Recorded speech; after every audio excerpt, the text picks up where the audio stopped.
ശ്രദ്ധിക്കണേ. X limited which absorb over head at ഏതാണ് പ്രീഡിറ്റർമിൻ rate provides you the following information.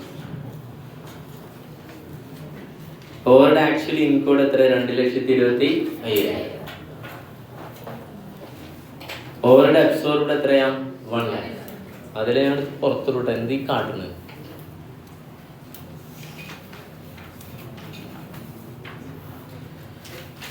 ഇനി ഇത് നമുക്ക് മനസ്സിലാക്കാം എത്രയാണ് അണ്ടർ അബ്സോർപ്ഷൻ ആണോ ഓവർ അബ്സോർപ്ഷൻ ആണോ. അണ്ടർ അബ്സോർപ്ഷൻ എത്ര ഉണ്ട്? Under absorption 1,25,000. അതിന്റെ 60% അത് ഡ്യൂ ടു ഏതുകൊണ്ടാണ്? Defective planning. അപ്പോൾ 1,25,000 60% എത്ര വരും? കണ്ട 75,000. ഈ 75,000 കാരണം എന്താണ്? Defective planning. ഡിഫക്റ്റീവ് പ്ലാൻ ആണെങ്കിൽ നമ്മൾ എങ്ങോട്ട് ട്രാൻസ്ഫർ ചെയ്യണം? Costing P&L. ബാക്കി എത്ര ഉണ്ട്? ബാലൻസ് എത്ര ഉണ്ട് മക്കളെ? ഈ 1,25,000 70,000 പോയ എത്രടാ? 50,000.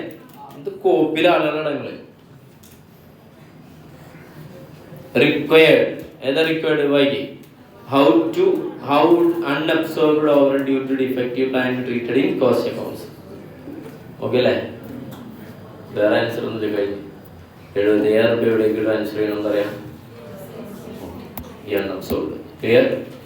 അപ്പൊ ഇതിന്റെ എൻട്രി മാത്രമായിട്ട് പറയണം. ഇതിന്റെ എൻട്രി എന്താവും പറയാൻ പറ്റുമോ? അണ്ടർ അബ്സോർപ്ഷൻ അല്ലേ? അണ്ടർ അബ്സോർപ്ഷൻ നേരത്തെ എന്താ ചെയ്തിരുന്നത്? കോസ്റ്റിംഗ് P&L അക്കൗണ്ട് ഡെപ്റ്റർ, പിന്നെ ഫിനിഷ് ഗൂഡ്സ് അക്കൗണ്ട് ഡെപ്റ്റർ, പിന്നെ working progress account debtor. To ഏതാ? Factory overhead. അപ്പൊ ഈ 2 ഫാക്ടറി ഓവർഹെഡിൽ എടുത്തിട്ടുള്ളൂ മാറോ? ഇല്ല. ഡെബിറ്റ് ചെയ്ത് ഏതാക്കണം? Costing P&L. എൻട്രി എന്താ? Costing P&L account debtor to factory overhead ledger control account. Simple അല്ലേ? അപ്പൊ ഇതൊക്കെ സ്റ്റെപ്പ് ബൈ സ്റ്റെപ്പ് ആയിട്ട് ചെയ്തൂടെ? ശ്രദ്ധിക്കും. ഓക്കെ അല്ലേ? ഞാനൊരു വാർണിംഗ് തരാണ്. ഇനി അധികം സംസാരിക്കാൻ നോക്കിയിട്ടാണ് നെസസറി. ഓക്കെ. DP ഏതാ? 26. കണ്ടോ? ഇനി കിട്ടാത്തവർക്ക് കൂടി കണ്ടോ? സ്റ്റെപ്പ് 1 പറയൂ. സ്റ്റെപ്പ് 1 പറയൂ. Computation of under or over absorption of overhead. Actual overhead എത്രയാ? 2,25,000. അബ്സോർബ്ഡ് എത്രയാ? ഫുള്ളായിട്ട് എഴുതണം കേട്ടോ. 1 lakh. അപ്പൊ എത്ര വരും? 1,25,000 ഈസ് അണ്ടർ അബ്സോർബ്ഡ്. ഓക്കെ അല്ലേ? ഇതിലെ സ്റ്റെപ്പായിട്ടൊന്നും എഴുതേണ്ട ആവശ്യമില്ല. ഇതിലെത്രയാണ്? 60% ഈസ് ഡ്യൂ ടു ഏതാ? Defective plan. ഈ ഡിഫക്റ്റീവ് പ്ലാനിങ് എന്ന് പറഞ്ഞാൽ ഇറ്റ്സ് ആൻ അബ്നോർമാലിറ്റി. ഏതാണ്? അബ്നോർമാലിറ്റി ആണ് അവിടെ ഉള്ളത്. അബ്നോർമൽ ലോസ് നമ്മൾ എങ്ങോട്ട് ട്രാൻസ്ഫർ ചെയ്യാന്ന് ഇങ്ങനെ പറയാറുണ്ട് എപ്പോഴും. Costing P&L. ഓക്കെ അല്ലേ? It's A period cost. Product cost ഉണ്ട്, പിന്നെ ഏത് കോസ്റ്റ് ഉണ്ട്? പീരീഡ് ഉണ്ട്. ഞാനൊരു അപ്രോപ്രിയേറ്റ് ടൈമിൽ അതിൻ്റെ എന്ത് ചെയ്യാൻ നോട്ട് തരണ്ട്. ഓക്കെ. അപ്പോൾ ഇത് എങ്ങനെ ട്രാൻസ്ഫർ ചെയ്യാം? അപ്പോൾ ഇതിൽ ചെറിയ എന്ത് ചെയ്യുക, ഒരു അണ്ടർസ്റ്റാൻഡിങ്ങിന് വേണ്ടിയിട്ട് ഇത് വരയ്ക്കാം. ഏതാ? Factory overhead ledger control account. ഇതിലെന്ത് എഴുതണം?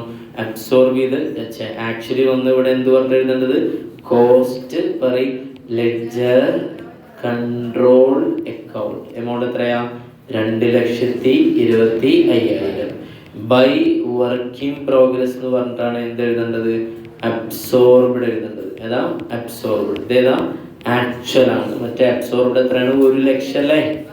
എന്നിട്ട് ഇത് ബാലൻസ് ചെയ്ത് കഴിഞ്ഞാൽ എന്ത് വരും? പ്രൈസുകളിൽ ആക്ച്വൽ ആണ്, മറ്റേതാ? അബ്സോർബ്ഡ്. അപ്പൊ അബ്സോർപ്ഷൻ കുറവല്ലേ?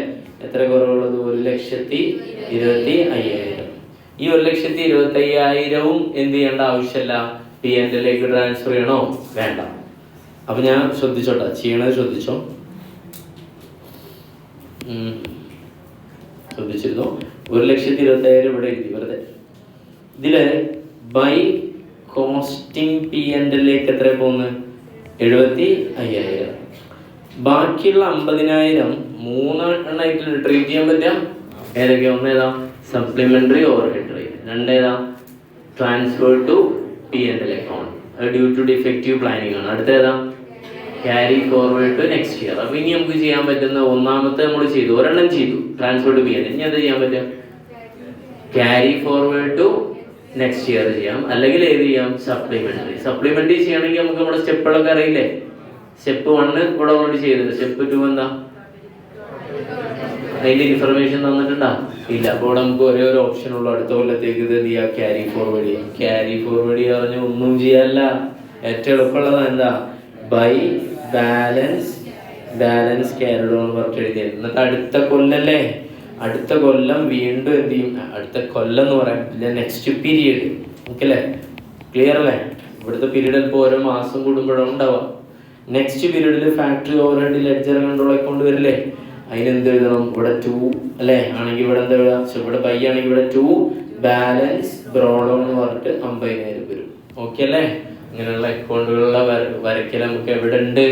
ഈ ലെഡ്ജർ വരയ്ക്കലാണ് എവിടെ? അടുത്ത കോസ്റ്റ് ബുക്ക് കീപ്പിംഗിലുള്ളത്. Okay, yes. അപ്പോൾ ഇവിടെ നിങ്ങളിപ്പോൾ എന്താ ചെയ്യേണ്ടത്? ഇത് എഴുതി വെക്കണമെന്ന് ചോദിക്കേണ്ട, അതൊക്കെ എഴുതി വെക്കണം. ഇതൊക്കെ ഉണ്ടാവട്ടെ. ഇവിടെ ഒരേ ഒരു എൻട്രിയുടെ ആവശ്യമുള്ളൂ. ഏത് എൻട്രി? ഈ എൻട്രി. ഇത് നോക്കിയിട്ട് പറഞ്ഞൂടെ എൻട്രി എന്താ പറയും? Costing P&L account debtor to factory overhead ledger control account. അത് ഏത് എമൗണ്ടാ?